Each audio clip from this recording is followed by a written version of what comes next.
Dia sepadan. Kita sebutlah misalnya ni Mina, ni bukit ni, sini buat terowong ni. Jadi kalau katalah ni bukit ni, ni buat terowong. Terowong ni nak bagi lepas ke bukit sana lah. Kalau ni Mina, ni bukit, memang persepadanan daerah ni kadang-kadang dengan bukit, dengan sungai, lurah dan sebagainya. Jadi kalau kata pergi ke sana ni, maksudnya masuk Muzdalifah. Jadi supaya jangan berada dalam istilah dulu, memang sebelum ada terowong ni tak ada pendapatan sebelah ni. Cuma dah sibuk apa, Arab Saudi dia teroka, dia kata kita buat pendapatan sana. Bagi orang Malaysia je pula tu. Nusantara ni, muka hidung penyek ni yang duduk situ. Pak-pak Arab semua duduk belah ni. Apa lah sebut ni. Macam mana pun di atas kita nak cermat supaya memang kita berada di Mina, duduk di Mina ni. Dah separuh malam tu kan, dah separuh pun dah diajar, mula maghrib dengan subuh tu tengok bagi dua. Dah daripada maghrib pun duduk Mina sampailah dah separuh malam, barulah nak balik tidur kat kemah, balik tidur. Kalau lagi bagus buat gentleman, bawa dengan hampa kain tikar sekepin je, tidur tepi jalan tu, hampa tepi jalan tidur. Orang jantan dia dah buat, orang tidur hari kena usung buat lari pening pula. Orang jantan senang. Bawa lembek knapsack kat belakang tu kan, untuk musafirnya agak tengok tempat bagusnya boleh baring tidur, hampa-hampa tu tidur tu. Wofi yang bahasa gitu. Apa cerita ni? Cerita bermalam kan. Dan nak jaga Mina tu memang kita kena berada dalam sempadan Mina. Tu lah sebut tu. Kalau ikut selesai dengan baca tu. Asal sebut ialah bermalam di Mina. Okey, siap. Tentu dulu soal. Bermalam di Mina ada istilah nafar awal, nafar sani. Melontar Jamratul Aqabah ada tahlul awal, tahlul sani nanti pasal kita buat tawaf fardu. Bila bab bermalam ada istilah nafar awal, nafar sani. Nafar awal keluar pada hari 12 dengan telah sempurna dengan syarat dia dengan melontar dan bermalam 12 dan disempurnakan apa-apa bermalam dan melontar pada malam 11, boleh buat nafar awal. Ni situ kot tempat-tempat yang kena perhati ya. Itu je nak faham dalam wajib haji bab-bab melontar dan bab-bab bermalam dan bab melontar. Ada. Nafar awal tak ada dam. Ya, harus. Maksudnya boleh pilih nafar awal dan masa ni. Ya. Kuat sikit. Mu'asim tu. Pasal dia istilahnya mesti bermalam di Mina. Macam mana bermalam di Muzdalifah. Selalunya memang Mina kita akan ada di awal di Mina lah. Masjid apa memang Melayu ni panggil tambah duduk pergi masjid, pergi jemaah apa baguslah tu. Dah duduk di Mina ni, tu kena istilah bermalam di Mina. Jadi nak bermalam di Mina mestilah ada di Mina lagi sampai terus mana. Sepanjang malam duduk di Mina lagi bagus. Lagi bagus. Cuma kemah kita dia melalui terowong Mu'asim ni. Ni ada bukit ni. Terowong. Penempatan kita sini ni. Bila penempatan sini, atas pendapat yang kata bukit ni seberang dia dah bukan Mina. Dia ialah Muzdalifah. Jadi janganlah ke sana melainkan setelah separuh malam. Itulah. Itu yang bab Mu'asim tu. Boleh? Ada apa lagi? Ya, bermalam boleh tak? Melontar boleh tak? Tapi mesti sebelum terbenam matahari malam 13 tu mesti dah keluar lah sepadan Mina. Tak payah melontar untuk 13. Bermalam pun tak ada, memang tak ada melontar. Ya. Tak ada. Maksudnya untuk 13 tu tak ada bermalam dan tiada melontar. Ya. Jadi tak ada istilah kita kodok siap-siap untuk 13-nya. Cuma tak tidur aja kat Mina. Macam tu kan? Tidak. Tidak. Jadi maksudnya memang dam memang tak ada. Kalau dengan tu yang tanya dam kena ke nafar awal, tidak. Pasal tak salah dengan kita tak bermalam 13 dan melontar 13 dengan syarat mesti bagi cukup syarat nafar awal Maksudnya kita dah keluar daripada sepadan Mina sebelum daripada terbenam matahari untuk masuk malam 13. Okey.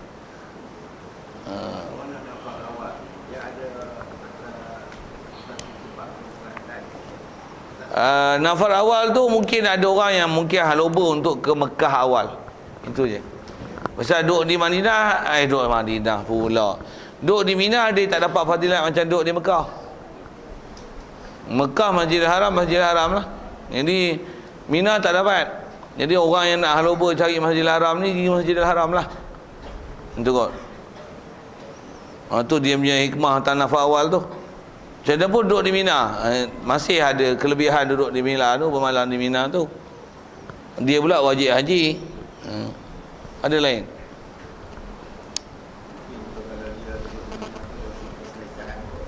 Mungkin satu hal. Dah duduk kemah yang mana nak sedap. Kalau balik ke Mekah tu duduk hotel kan. Walaupun hotel tu bersesak tapi nama pun hotel. Jadi kemudahan milik ayuh apa mudah. Yang ni cerai punya ambuh pergi masa cerai tu. Jadi keselesaan tu kurang lah. Jadi ramah matahari panas siang lik-lik panas. Jadi nak elakkan benda-benda tu pergi Mekah, duduk aircon sedap. Bintang pula 12 bintang, 14 bintang, bukan 5 bintang. Itu kok guna bintang. Baik, selesai. Kelimanya adalah melontar. Okey, bab melontar pula. Melontar ni pada segala hari tasyrik 11, 12, 13. Kalau 11, 12, 13 kena melontar 3 jamrah. Iaitu hari yang istilah tasyrik ni 11, 12, 13. Maka masuk waktunya. Baik, bila nak boleh melontar? Melontar ni masuk waktunya pada tiap-tiap harinya itu dengan gelincir matahari pada harinya. Istilah gelincir matahari dobit mudah zuhur lah. Jadi lepas masuk waktu zuhur baru boleh melontar untuk hari-hari tasyrik. Baru boleh. Yang ni yang kalau kita berhati tabung haji, tanilah masalah yang dia ada pening sikit. Yang disuruh kita melontar hari 13 itu bermalam dah. Tapi untuk 13 tu disuruh kita melontar awal pasal nak mengelakkan sesat. Sesat pula, mengelakkan sesak. Nak sebut sesat jadi sesak jadi sesat. Dan faham pendapat tu kalau kita belajar bab fiqh tak sah tu pendapat dia tu. Dia kata itulah amalan-amalan salaf. Mana ulama dulu bahas lama dah. Kalau kau nak Syafi'i kau ikut syarat-syarat Syafi'i. Kau nak ikut mazhab lain yang kata boleh tengok apa disiplin ilmu dia yang kena dijaga. Kalau dengan kaedah kita ni kita faham pun mazhab Syafi'i je. Memang kena melontar. Mestilah dengan terlepas daripada gelincir matahari pada hari untuk melontar itu. Siap. Dan berkekalan waktu melontar ni, melontar Jamratul Aqabah, begitu juga melontar pada hari 10, 11, 12 tu, dan melontar pada segala ayam tasyrik hingga jatuh matahari akhir hari tasyrik. Jadi selagi tak terbenam matahari, selagi itu boleh melontar untuk melontar 3 jamrah, baik malam, baik untuk hari ke-11, 12, 13. Boleh. Satu boleh borong sekali. Nak bagi mudahnya ni, lepas asar tu orang melontar untuk 11, 12, 13. Cuma dan yang saya tak tahu pengalaman nak lalu tu. Pasal apa? Orang pun tak ada lah. Orang pun tak ada lah. Lepas asar tu baru kita melontar. Tahu pukul 4. Memang bahasanya orang tak ramai lah masa tu. Tapi jangan lajak sampai ke maghrib masuk malam 14 tu. Jadi lepas asar kita semayang-semayang je lah. Melontar 3 jamrah lepas tu. Untuk hari 11, melontar 3 jamrah untuk 12, melontar ke 3 jamrah untuk hari ke-13 yang kita nak nafar sani. Tu. Boleh buat itu. Dari segi arah boleh buat.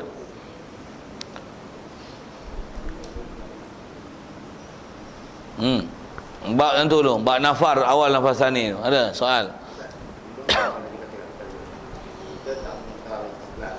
Ya. Ya, boleh.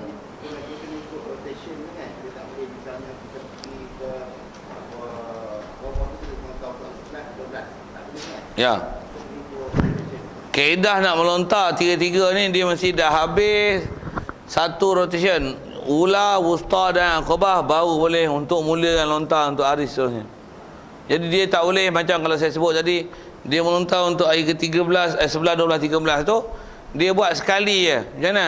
Lepas asar dia pergi kat Jamratul Ula, dia bagi 21, 7, 14, 21 batu. 20 batu, 21 batu sekali. Tiba tu ke depan, ke depan. Kata dia siap 3 jamrah. 3 Jamratul Ula untuk 3 hari. Pergi yang Tuan Aqabah pula. Jamratul Wusta pula. Bantai 21 biji. Lepas tu Jamratul Aqabah 21 biji. Dari si hukum satu pun tak sah. Ustaz, silap. Satu je sah.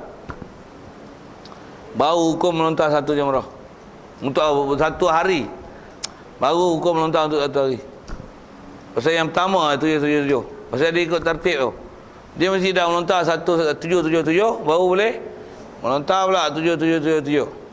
Lepas tu baru pula melontar 777.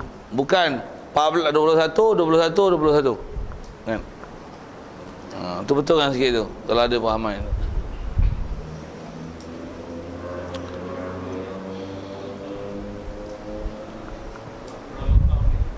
Siapa?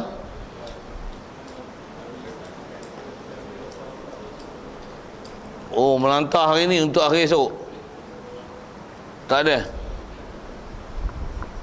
Dia masuk waktu. Boleh tak sembahyang? Sembahyang jamak boleh. Melontar tak tak? Tak ada. Kita hari 11 tu kita lontar siap-siap semua. Tak boleh. Masuk waktu melontar setiap hari adalah dengan gelincir. Jadi tak masuk waktu, tak ada sabab untuk melontar, tak boleh lontar lah untuk esok. Dia boleh dikemudiankan. Boleh kemudian pasal waktu masih terbuka untuk dibuat selagi tak terbenam matahari untuk masuk malam 14.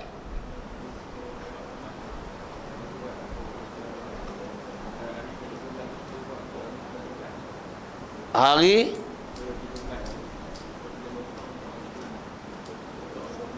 ya boleh. Dia sebut jamak sekali tu boleh. Kalau hari 13 boleh lontar untuk 11, 12, 13. Cuma 13 tu pastikan yang 13 ni lepas Zuhur. Tu asal.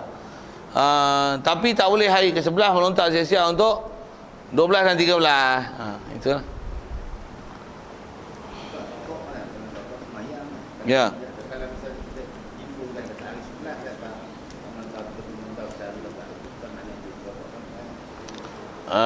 Itulah dari segi hukum kaedah qada ni, jika kita dah buat keluar waktu baru panggil qada. Jadi selagi tak terbenam matahari untuk masuk ke malam 14 tu, selagi tu istilahnya tunai.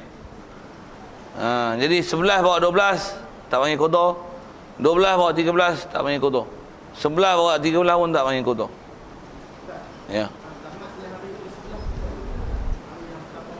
Untuk melontar tak ada tamat. Tamat dia semua ke dekat 13 masuk malam 14.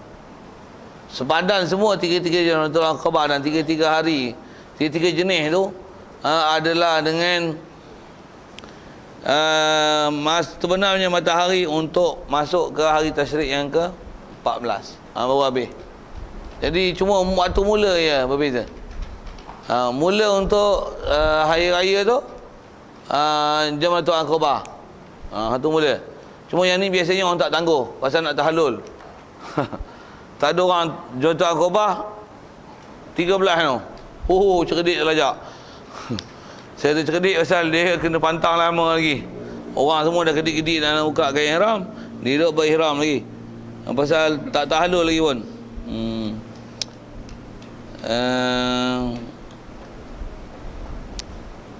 Okey, kalau ikut selesai tu disebar melontar. Ada apa lagi? Kita tahu.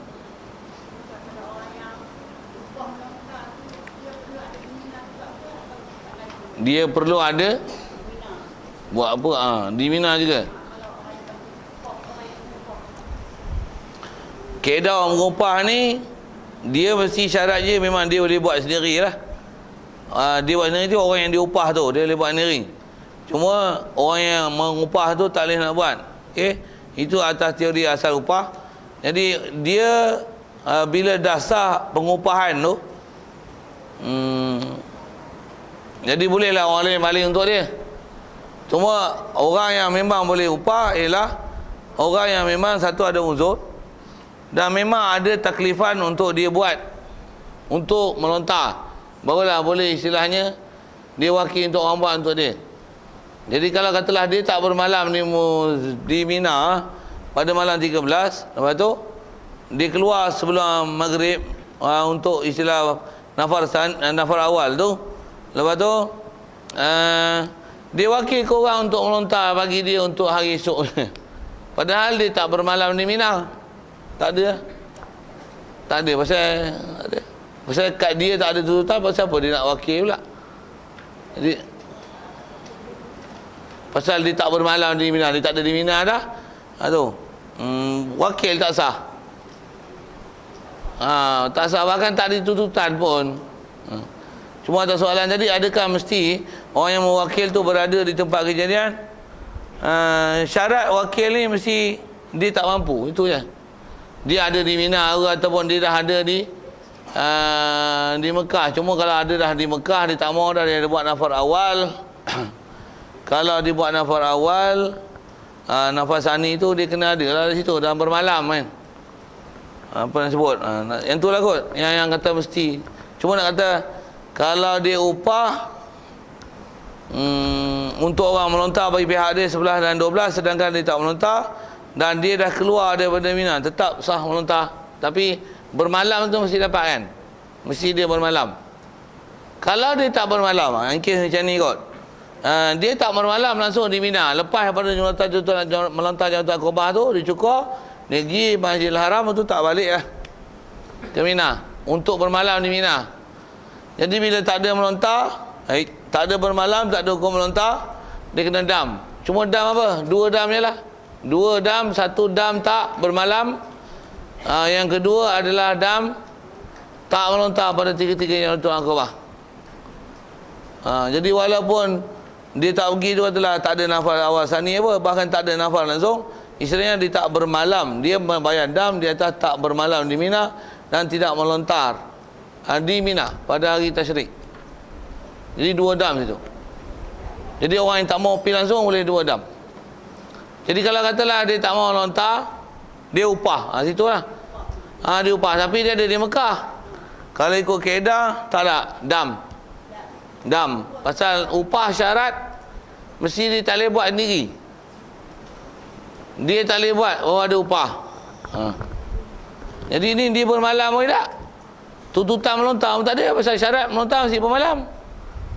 Tak ada melontar pasal dia tak bermalam. Dia tak ada bermalam, dia kena dam. Jadi dam je lah.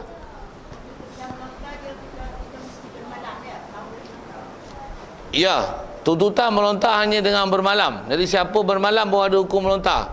Satu, kalau nafas awal dia tak bermalam malam 13, tak ada melontar pada untuk hari 13. Kalau tak bermalam langsung, dua-dua lah tak ada. Cuma kena dam. Umumnya dam bermalam dan dam melontar. 1 dam bermalam, 1 dam untuk melontar. Okay. Walaupun dia tak bermalam tu, 2 malam atau 3 malam atas nama awal sani tu, melontar pun tak melontar pada mana-mana hari pun tak melontar 11, 12, 13. Adakah kena berapa dam tu? 3 dam, 9 dam? Tak. Umumnya dam tak melontar. Dam tak melontar. Satu agak malas, siap duit je untuk beli kambing. Untuk 2 dam, melontar dan bermalam. Siap, dongkah je lah. Kaya lah pergi Mina. Cuma kalau orang tanya mana Afdal lah yang tak bayar dam. Kalau bayar dam ni istilahnya bermudah kan. Dam tamatuk mudah, semua mudah ni. Dia bersusah lagi besar pahala. Dan disyaratkan pada melontar tersebut, hendak adalah ia dengan batu dan dengan tangan yang kuasa. Lagi pula masuk waktu. Jadi mestilah batu, selipar, payung tak boleh, walaupun ada orang baling. Dan tangan tak boleh pakai kaki, mulut, hidung, sekalipun pandai.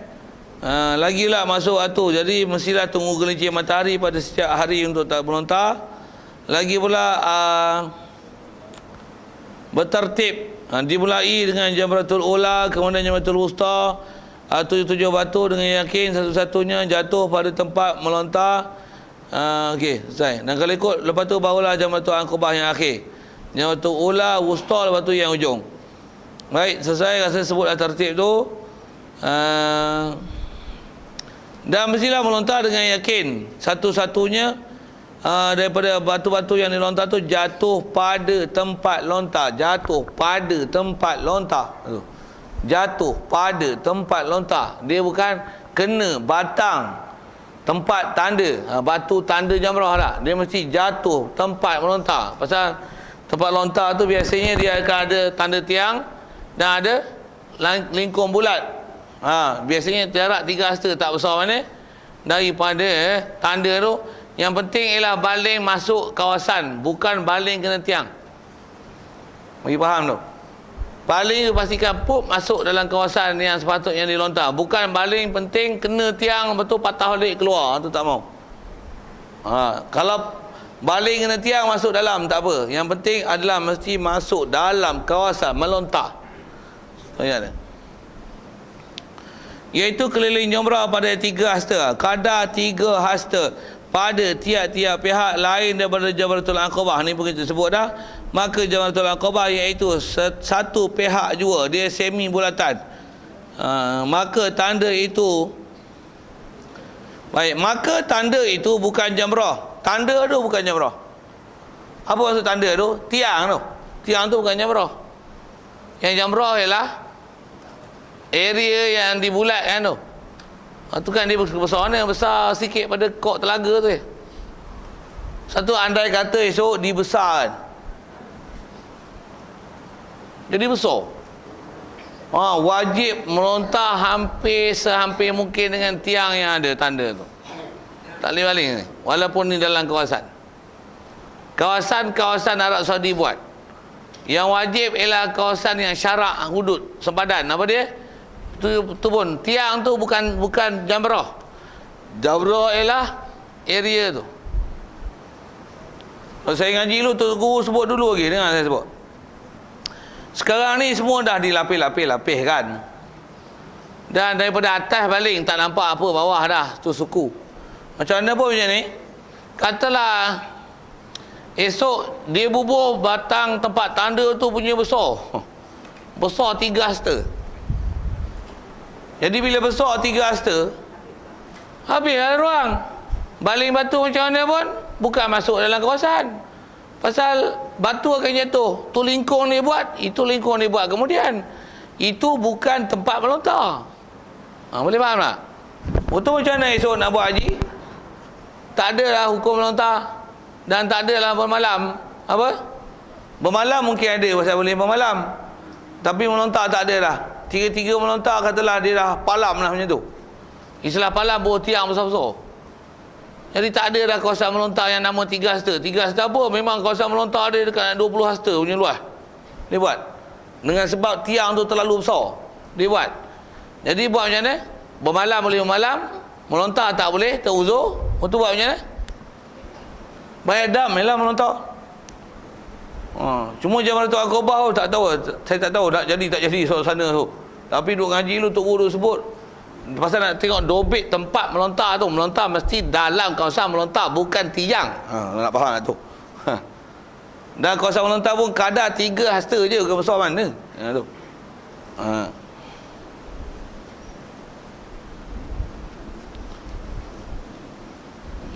Jadi tanda itu bukan jamrah. Tiada memada dilontarkan dia lagi pula syaratnya. 1 kali lontar. Maksudnya 1 sekali lontar. Jadi lontar 1. Jangan pegang 7, gelembuk sekali 7. Tidak. Yang tu baru hukum 1.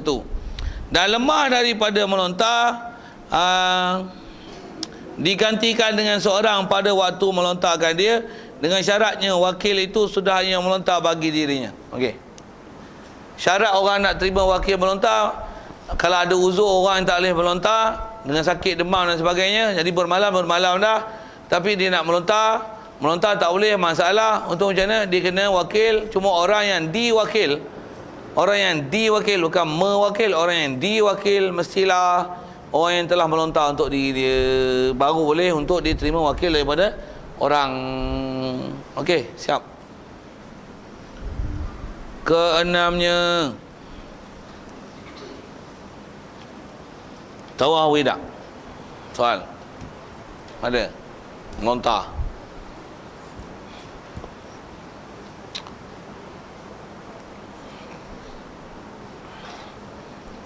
Tak ada, tangguh dulu. Wallahualam. Ya.